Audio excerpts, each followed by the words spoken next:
하시기 바랍니다. 하나님 말씀 보겠습니다. 하나님의 말씀은 요한일서 우리 5장 13절에서 21절 말씀입니다. 요한일서 5장 13절에서 21절입니다.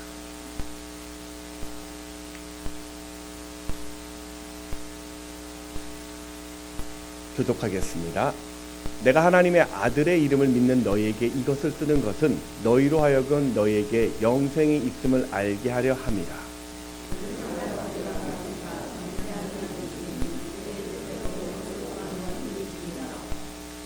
우리가 무엇이든지 구하는 바를 들으시는 줄을 안즉 우리가 그에게 구한 그것을 얻은 줄을 또한 아느니라.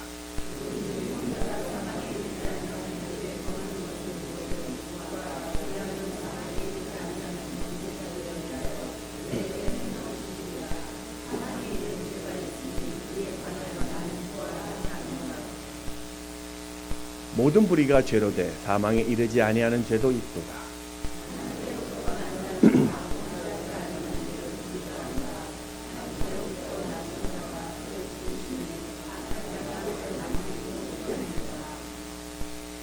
또 아는 것은 우리는 하나님께 속하고 온 세상은 악한 자 안에 처한 것이며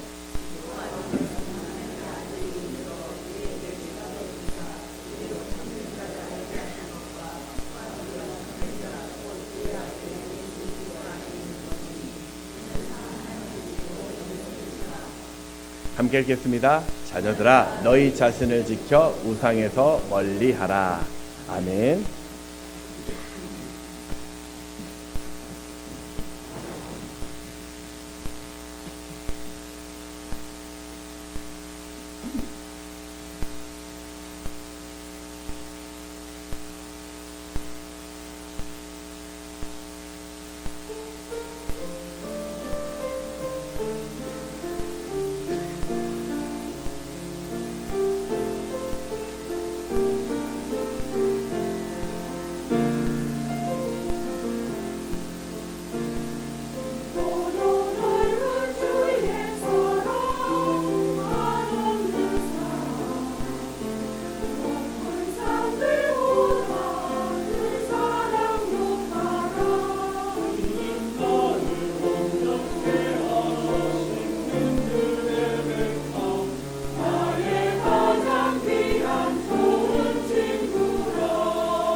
네, 오늘 오신 여러분 환영하고 또 축복합니다. 또 영상으로 예배하신 분 역시도 축복합니다.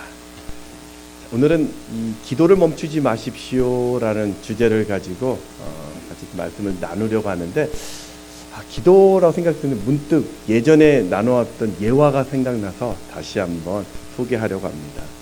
허브 빌로의 하나님과의 연결이라는 이 책에 나오는 그 예화인데요. 한적한 그 작은 마을에 술집이 개업한다는 소식을 듣게 됩니다.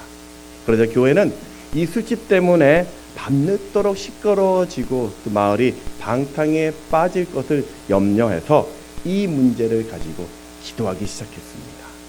그 중에 또 성도 중 몇 분은 그 술집을 좀 불태워 달라고, 마을을 구해 달라고 뜨겁게 부르짖었습니다.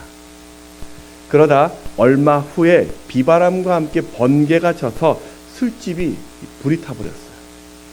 그러자 술집 주인은 교회를 고소했습니다. 주인은 교인들이 기도를 해서 술집이 불탔기 때문에 손해배상을 요구했고, 교인들은 이에 반해 자신들이 기도한 것은 사실이지만 기도한다고 해서 술집에 불이 나냐 이러면서 말이 안 된다고 주장을 합니다. 양쪽의 주장을 들었던 이 재판장은 결론을 내는데, 그 결론이 누구의 책임도 묻을 수 없다라고 이야기하면서 분명한 것은 술집 주인은 기도의 능력을 믿는데 교인들은 기도의 능력을 믿지 않는다라고 꼬집으면서 술집 주인의 믿음이 더 크다라고 이야기를 했다고 합니다. 물론 이게 예화 속에 나와 있는 이야기지만 우리에게 시사하는 바가 있는 것 같습니다. 예수 믿는 우리가 늘 많이 자주 사용하는 말 중에 하나가 기도합니다, 기도해 주세요, 기도하겠습니다 라는 말일 것입니다. 그만큼 기도하는 일이 신앙생활에 매우 중요하다라는 것을 우리는 알고 있습니다. 빌리 그레함 목사님은 아침의 기도는 하늘 문을 여는 열쇠이고 저녁의 기도는 하늘 복을 보호하는 자물쇠라고 이야기합니다. 주님은 나의 최고봉의 저자 오스왈드 챔버스는 기도는 위대한 사역을 위한 준비가 아니라 기도 자체가 위대한 사역이다 라고 이야기했고요. 스코틀랜드의 종교 개혁자 존 녹스는 기도하는 한 사람이 기도 없는 한 민족보다 강하다라고 말했습니다. 그렇다면 오늘 여러분의 인생 속에서 기도는 어떤 위치에 있습니까?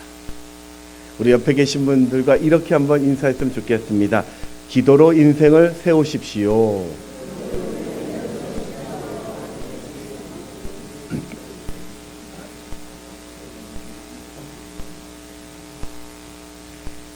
네. 우리 요한일서를 이제 마무리를 하게 되는데요. 요한일서 5장 13절은 요한이 이 요한일서를 쓴 그 목적이 나와 있습니다.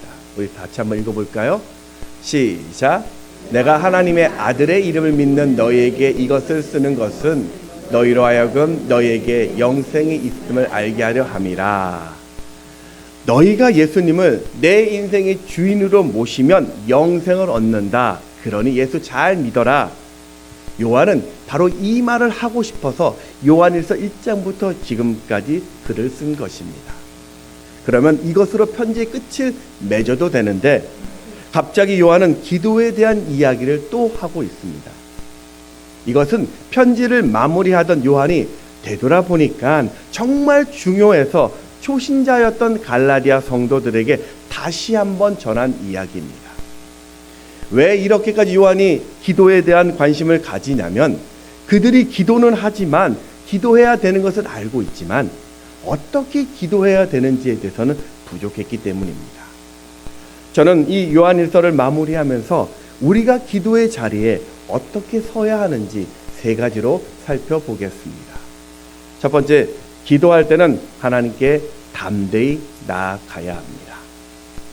요한일서 5장 19절에 보면 또 아는 것은 우리는 하나님께 속하고 온 세상은 악한 자 안에 처한 것이며, 우리가 예수를 주로 영접하는 순간 우리는 하나님께 속한 자가 된다는 것입니다.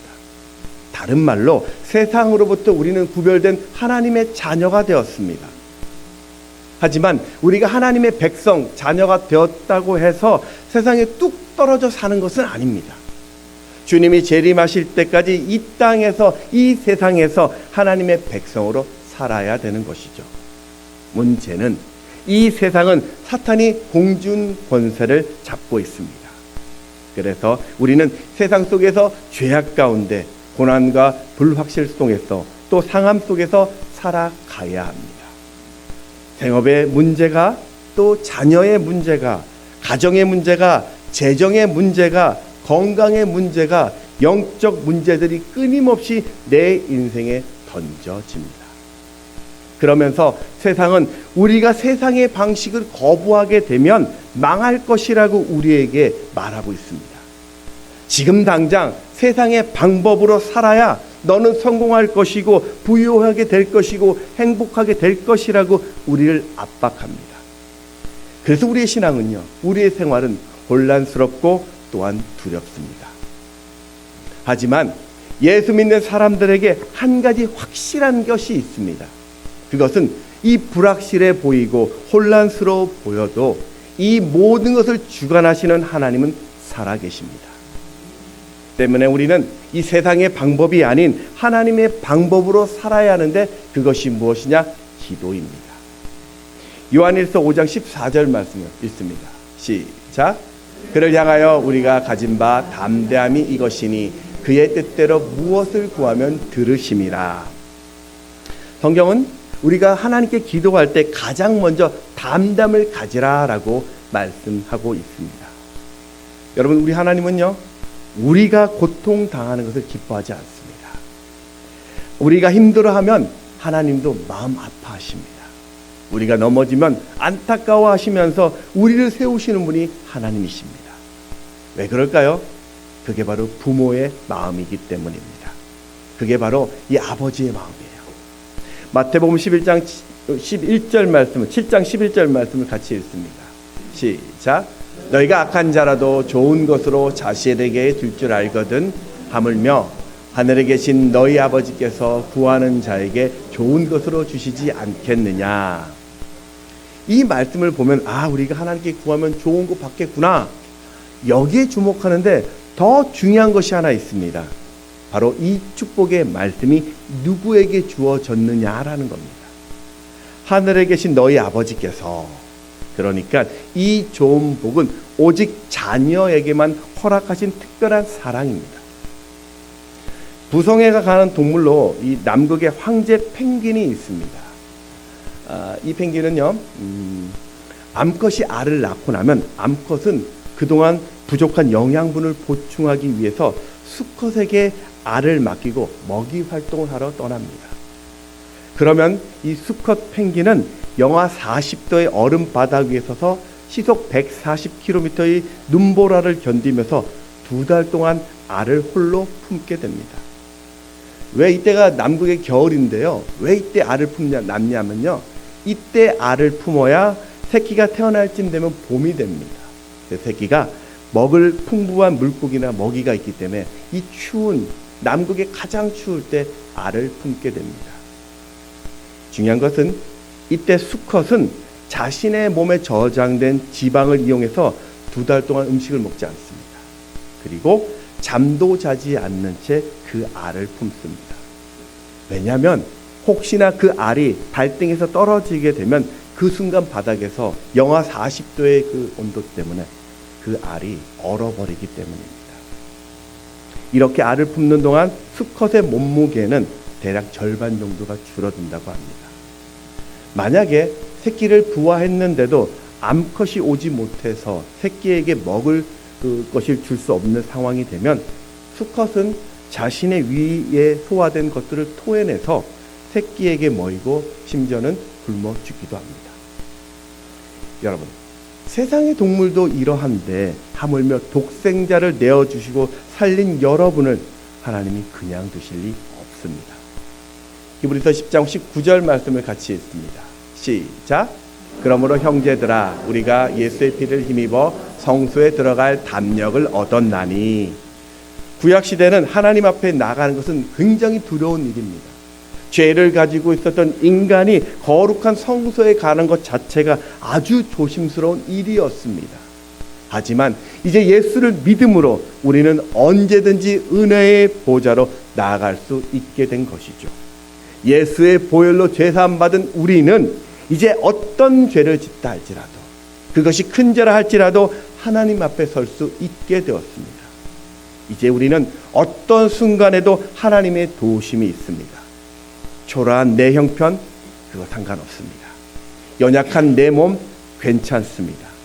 자랑할 것 없어도 됩니다.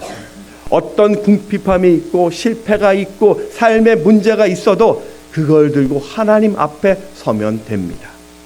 그러니 틈만 나시면 틈을 내셔서 기도의 자리에 서시기 바랍니다.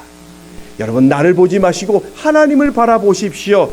시시때때마다 하나님의 도우심을 구하십시오.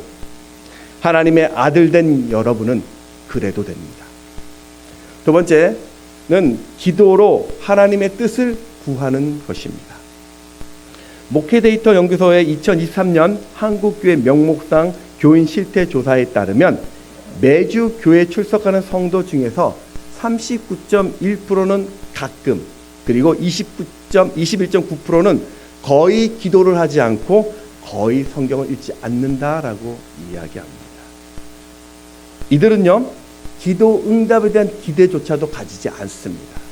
심지어 내가 좀 스트레스를 풀려고 또 심리적인 안정을 취하려고 기도하는 사람도 있습니다. 왜 그럴까? 그 이유를 살펴봤더니, 아니 내가 열심히 기도했는데 내 기도대로 되지 않더라는 것입니다. 이게 서운한 거예요.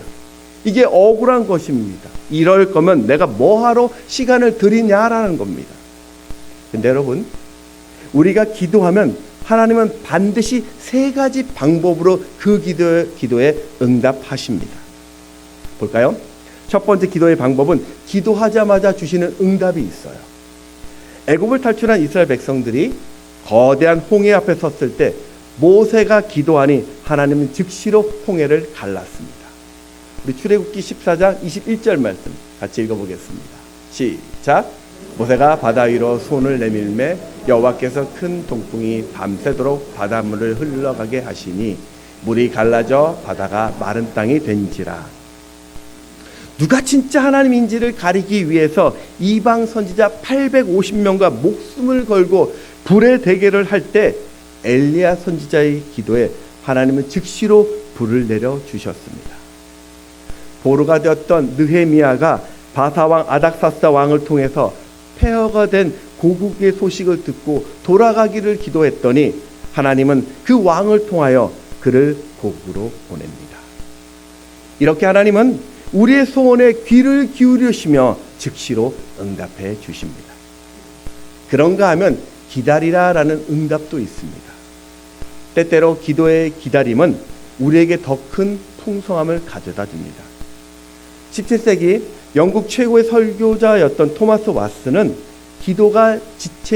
기도의 응답이 지체되는 이유로 하나님은 우리 기도 소리를 더 듣고 싶다라고 이야기를 했습니다.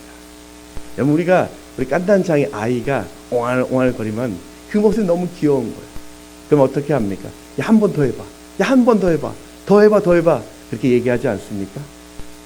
그 기다리며 응답에 대한 기다림이 오늘 우리를 겸손케 하고 또 그 기도의 응답이 이루어졌을 때 기쁨이 배가 되는 은혜가 됩니다. 헤롯 왕 때 이 사가랴와 엘리사벳은 오랜 기간 기도했는데 자녀가 없었습니다. 응답이 없었어요. 그런데 어느 날 천사를 통해서 너의 기도를 하나님이 들으셨다며 자녀를 준다는 말씀을 전합니다. 그렇게 그 기도의 기다림 끝에 예수님의 길을 예비한 선지자 세례 요한을 만나게 되죠. 누가복음 1장 13절에 보면 천사가 그에게 이르되 사가랴여 무서워하지 말라. 너의 간구함이 들린지라 내 아내 엘리사벳이 내게 아들을 낳아 주리니 그 이름을 요한이라 하라. 이스라엘 백성들도 구약시대 오랜 기간 동안 메시아를 보내달라고 기도했지만 그 즉시로 답이 없었습니다. 하지만 때가 참에 하나님은 예수님을 이 땅에 보내주셨습니다. 여러분, 오늘 여러분의 기도의 응답에 지연되고 있습니까? 그것이 내 삶의 조급하십니까? 불안하다 느끼십니까? 그 기도 응답의 지체가 고민이 되십니까? 그런데 그 기다림에 분명한 이유가 있는 것은 우리가 구한 것보다 훨씬 더 넘치는 역사를 위한 것입니다. 에베소서 3장 20절 말씀을 같이 읽어보겠습니다. 시작. 우리 가운데서 역사하시는 능력대로 우리가 구하거나 생각하는 모든 것에 더 넘치도록 능히 하실 이에게. 그러니 여러분, 하나님의 그 타이밍을 믿으시고 응답하실 때까지 지치지 마시고 기다리시기 바랍니다. 또 세 번째는 기도할 때 노라는 응답도 받아요. 이건 우리의 잘못된 태도나 잘못된 구함으로 인해서 하나님이 거절하시는 하나님의 응답입니다. 이사야 1장 15절에 보면 너희가 손을 펼 때에 내가 내 손을 너희에게서 가리고 너희가 많이 기도할지라도 내가 듣지 아니하리니 이는 너희의 손에 피가 가득함이라. 손에 피가 가득하다라는 이 말은 회개하지 않는 악행을 시각적으로 표현한 말입니다. 열정을 담아 내가 큰 소리로 부르짖었고 그렇게 뜨겁게 기도했지만 하나님께서 침묵하시는 이유는 내 삶의 악행을 씻어내지 않았기 때문입니다. 모세를 보십시오. 이스라엘 백성을 출애굽시켰던 그 위대한 인물이었고 거친 40년의 광야 시간 동안 하나님과 동행함을 보였습니다. 그런데 하나님은 가나안 땅에 들어가는 것은 허락하지 않았습니다. 그렇게 수고했는데, 그렇게 가고 싶었는데 왜 가나안을 허락하지 않았을까요? 그냥 고생만 시키다 쓸모없어서 이 모세를 하나님이 버리신 것일까요? 그렇지 않습니다. 민수기 10장에 보면은 백성들이 광야에서 목이 말라서 불평하니 하나님은 모세를 통해서 반석에 물을 내라고 말씀해 주셨죠.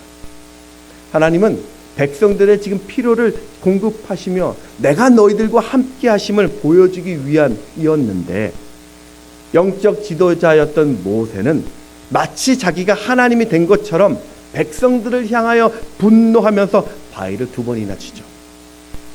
이거 어떻게 보면 그냥 작은 해프닝이고 또 그냥 감정적인 실수인데 하나님은 그거를 그냥 넘어가지 않았어요. 왜냐하면 그 행동이 백성들에게는 하나님의 뜻으로 보여질 수 있었기 때문입니다.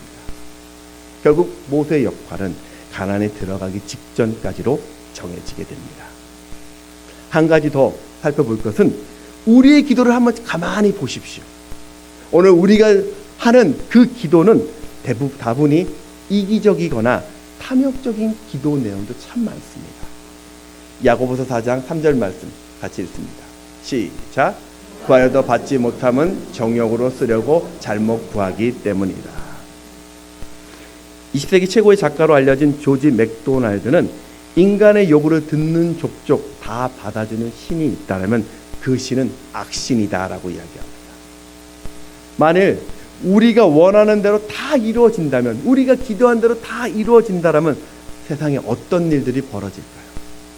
아무런 준비나 계획 없이 무작정 내 손에 모든 것이 쥐어진다면 여러분, 그건 복이 아니라 독이 될 것입니다. 여러분, 어린아이가 날카로운 칼을 달라고 해서 그냥 주면 어떻게 될까요? 순간적으로 치밀어 오른 그 감정 때문에 누군가를 비방했는데 그게 그대로 이루어진다면 이게 얼마나 무서운 일입니까? 여기 계신 분 아무도 없을 겁니다. 그렇죠? 제가 철없던 청년 시절에 했던 기도 제목이 이런 기도 제목이 있습니다. 하나님, 10억 복권에 당첨되게 해주십시오. 이게 청년 때 했었던 기도 제목 중에 하나였습니다. 물론 이거 당첨되면 하나님 이것도 하고 저것도 하고 막 얘기를 했었습니다. 근데 가만히 생각해 보니까 그 돈이 제게 왜 필요했냐면 그냥 잘 먹고 잘 살기, 좀 자랑하고 살기 위해서 그 돈을 요구했던 것 같아요. 만약 제가 그 기도가 하나님의 응답되었다면 저는 이렇게 하나님 앞에 있지 않았을 것입니다. 그 기도가 응답되지 않았기 때문에 저는 사랑하는 아내를 만났고요, 사랑하는 여러분을 만났던 것입니다. 네. 여러분, 오늘 우리의 기도가 응답되지 않을 때는 그 기도 안에 들어있는 하나님의 뜻을 살펴보아야 합니다. 우리 요한일서 5장 14절 말씀 다시 한번 읽어보십시오. 시작. 그를 향하여 우리가 가진 바 담대함이 이것이니 그의 뜻대로 무엇을 구하면 들으시니라. 그의 뜻대로 무엇을 구하면 들으신다.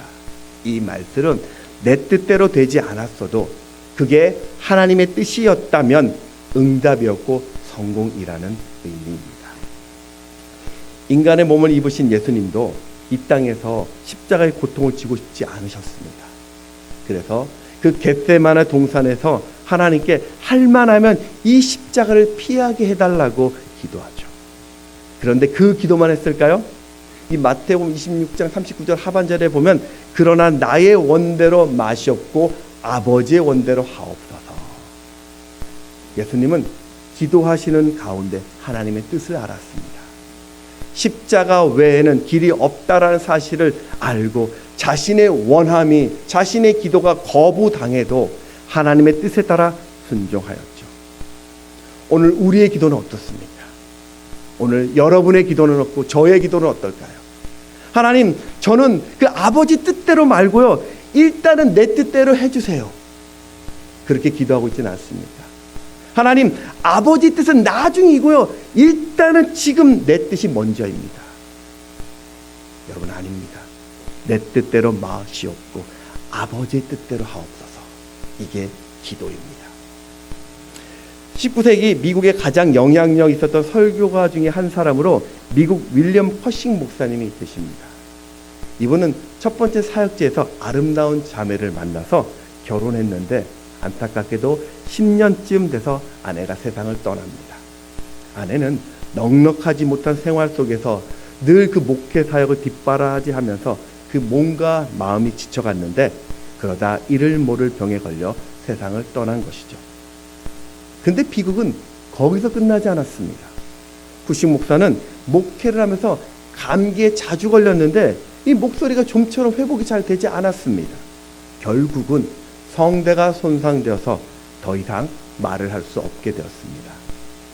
목사가 설교를 해야 되는데 말을 할 수 없으니 어쩔 수 없이 목회를 그만두게 됩니다. 그는 하나님께 기도합니다. 근데 그의 기도는 원망과 분노였습니다. 도대체 이럴 수 있습니까? 하나님 뜻이 무엇입니까? 이런 저를 왜 목사로 태어나게 하셨습니까? 이 땅에 나를 부르신 이유가 무엇입니까? 그렇게 절망과 낙심 가운데 있었는데 어느 날 주님이 찾아오셔서 그분에게 한 음성을 들려주십니다. 너 내 것이야. 말 못하는 내 입술도 내 것이야. 병든 내 몸도 내 것이야. 이 음성에 이 거신 목사님 마음이 녹았습니다. 거신 목사는 비록 내가 병든 몸이지만 이런 상황 속에서도 자신에게 주신 하나님의 뜻이 있다라는 걸 알고 그 마음을 글로써 고백하기 시작했습니다. 그게 바로 우리가 보고 있는 찬송가 419장의 주 날개 및 내가 편안히 쉬네 그 찬송 시입니다. 거신 목사님은 그 죽기 전까지 약 300편의 찬송시를 남겼는데 우리 찬송가에는 이 419장 외에도 509장에 기쁜 일이 있어 천국 종친회 또 564장에 예수께서 오실 때가 실려 있습니다. 여러분, 하나님이 오늘 여러분에게 간절히 원하시는 하나님의 뜻은 무엇일까요? 여러분을 향해서 하나님이 외치는 그 외침의 소리는 무엇일까요? 디모데전서 2장 4절 말씀을 같이 읽습니다. 시작. 하나님.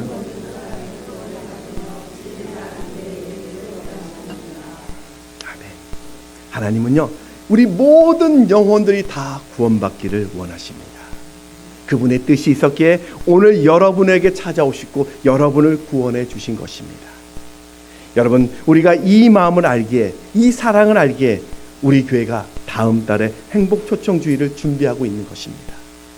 여러분, 하나님이 원하시는 그 생명이 주님 품으로 돌아올도록 기도하시기 바랍니다. 오늘 내 가족 중에서 또 내 사랑하는 형제 중에서 사랑하는 내 이웃 중에서 아직도 하나님을 알지 못한다면, 그가 세상으로 달려가고 있다라면, 그가 멸망의 길 앞에 멸망의 그 길로 지금 뛰어가고 있다라면 지금 우리가 나서서 예수를 전해야 합니다. 그게 오늘 우리를 향한 하나님의 뜻입니다.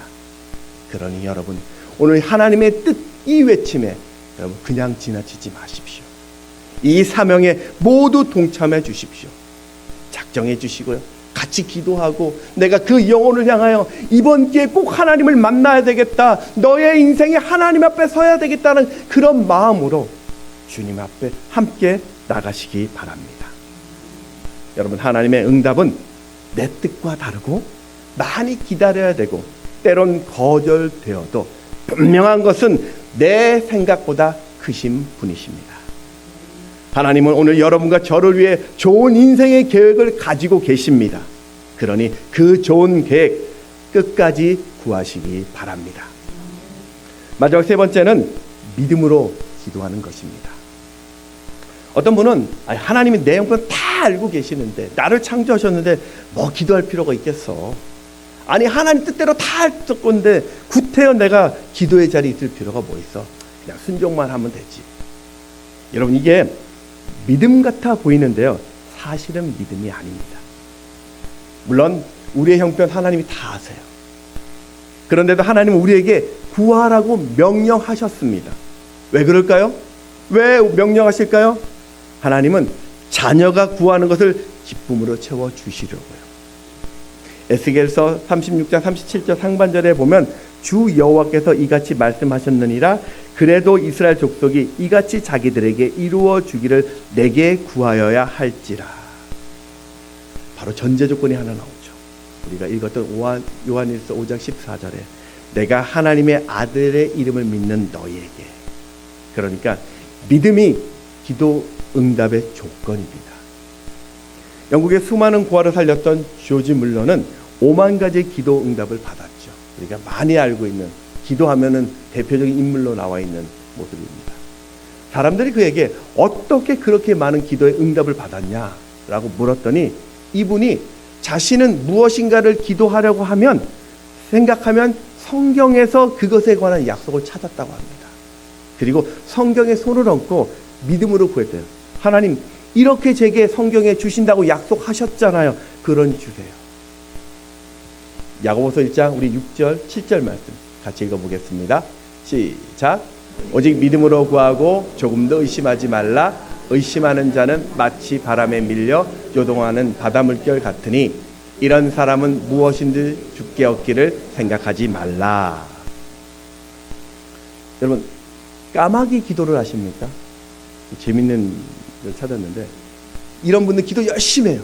뜨겁게 기도합니다. 하나님을 살아계신 부르짖습니다. 그런데 기도 후에는 야 이거 하나님 들어주실까? 진짜일까? 해주실까?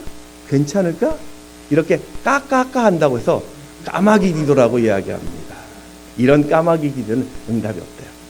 여러분 오늘 여러분의 기도가 오늘 우리의 기도에 의심과 걱정이 만나게 되면 그 순간 응답은 사라집니다. 오늘날 우리 기도의 가장 큰 문제는요, 삶의 어려움이나 상황이 아니라 약속을 믿지 못하는 것입니다. 여러분 하나님은 능치 못함이 없습니다. 하나님은 홍해도 순식간에 갈랐습니다. 견고한 여리고 성도 한순간에 무너뜨렸습니다. 거대한 골리앗도 한 방에 죽였습니다. 성경에는 그런 약속이 여러분에게 32,500개나 주어져 있습니다. 그러니 그 하나님의 약속과 능력을 여러분이 제한하지 마십시오. 바울은 기도할 때 마술사가 장님이 되었고요. 기도했더니 병든 자들이 나음을 얻었고 손수건만 던져도 병이 떠나갔습니다. 베드로가 기도했더니 앉은뱅이가 일어났고 죽은 자가 살아났고 그림자만 밟아도 병이 떠나갔습니다. 왜 그들에게 이런 기적이 일어났냐면요, 그들이 뭐 대단해서가 아니라 믿음의 기도를 하고 있었기 때문입니다. 우리 유한일 박사님의 믿음을 좀 소개해 드리고 싶습니다. 이분은 1895년 평양에서 태어나서 9살 어린 나이에 선교사를 따라 미국으로 건너갑니다. 독립운동을 활동하다가 1925년 귀국해서 1926년 유한양행을 설립하게 됩니다. 이 회사 설립한 이유가 일제 치하에서 건강한 국민만이 주권을 되찾을 수 있다라는 신념 때문이었다고 합니다. 이 회사의 어떤 모토 이념이 정직, 성실, 신용으로 좋은 상품 만들겠다입니다. 우리가 잘 알고 있는 이 회사에 만든 안티프라민, 뭐 삐쿰, 뭐 이런 것들이 이 회사에서 만든 겁니다. 오늘날 국내 제약회사 순위 업계 1위라고 이야기합니다. 이 회사는 1939년 국내 최초로 종업원 지주회사를 도입해서 창업주 자신의 소유 지분인 52%를 사원들에게 나눠줍니다. 친인척 문제로 회사에 누가 될까봐 친인척을 다 해고했습니다. 그리고 소유와 경영을 분리해서 전문 경영인 체제로 오늘까지 운영하고 있습니다. 이분이 세상을 떠날 때 유언을 남겼습니다. 그 유언이 뭐냐면 당시 딸이 가진 땅이 있었는데 그 땅이 이 회사가 세운 유한 중고교 학교에 포함되어 있었대요. 그러니까 이분의 유언이 딸을 가진 그 딸에게 유언이 네가 가진 땅을 예쁜 동산으로 만들어서 학생들이 마음껏 다니면서 꿈을 펼치라고, 그래서 예쁜 동산을 만들어서 학교에 기부하라는 것이 유언이었습니다. 아들에게는 대학까지 너를 졸업시켰으니까 자립해 살라고 아무런 것도 남기지 않는 것이 유언이었습니다. 당시 7살 난 손녀에게만 학자금으로 1만 달러를 남기고 자신의 남은 모든 재산은 다 사회에 환원했습니다. 그때의 가치가 오늘날로 따지면 1조 원 정도 된다고 합니다. 어떻게 이렇게 할 수 있을까요? 이분이 대단함을 이야기하는 것이 아닙니다. 그에게는 매일 밤낮 무릎으로 기도하셨던 아버지가 계셨습니다. 유한일 박사의 아버지 유기현 장로님은 평양 장대현교회 장로님이셨는데 기독교를 통해 서양 문물을 접했고 민족 지도자들의 강연을 들으면서 조국의 아픔에 눈을 떴습니다. 겨우 9살이라고 그래서 아버지는 기도 중에 당시 9살이었던 유한일 박사를 홀로 미국에 보내어 학문을 배우게 했고 그 학문으로 민족을 살리는데 쓰임받기를 소원했습니다. 겨우 9살이라고 만류하던 아내를 아버지는 하나님이 책임져 주실 거라고, 우리는 하나님께 맡기고 뒤에서 기도만 하면 된다라고 아내를 설득합니다. 이런 아버지의 믿음을 본받아서 유한일 박사도 기도의 사람이 되었습니다. 절대적인 하나님을 앞에서 하루를 기도로 시작했고 또 감사로 그 기도로 하루를 마쳤습니다. 유일한 박사가 임종할 때 그가 가진 것은 딱 하나였다고 합니다. 성경책 한 권. 이분의 인생은 그저 성공한 사업가 이야기를 하는 것이 아니라 하나님의 뜻을 따라 섬김으로 살았던 어느 한 제자의 믿음의 이야기를 한 것입니다. 여러분, 살다 보면 우리도 늘 맑고 화창한 봄날만 계속되는 것은 아닙니다. 거친 비바람이 불고 인생의 천둥 번개가 치고 때로는 감당하기 벅찬 세찬 비바람이 몰아치는 날도 옵니다. 그럴 때 기도의 자리로 나오십시오. 여러분에게는 세상이 모르는 능력의 손이 있는데 바로 그 손이 기도의 손입니다. 그 믿음으로 하나님의 손을 붙잡으십시오. 공부하십니까? 그 공감을 극복하기 위해 믿음으로 기도하십시오. 해결되어야 할 문제가 있습니까? 믿음으로 구하십시오. 아프십니까? 회복을 위해 믿음으로 구하십시오. 여러분에게 허락하신 행복을 위해서 끝까지 믿음으로 구하십시오. 말씀을 정리하겠습니다. 다니엘의 세 친구가 하나님의 신실하심을 믿지 못했다면 그들은 자신의 목숨을 지키기 위해 느부갓네살과 적당히 타협하면서 풀무불에 들어가지 않았을 것입니다. 다윗이 하나님의 신실하심을 믿지 않았다면 달랑 물맷돌 5개를 가지고 거대한 골리앗 장군 앞에 서지 않았을 것입니다.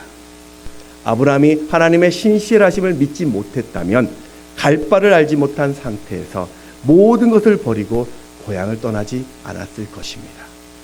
여러분, 우리가 믿는 하나님은 신실하십니다.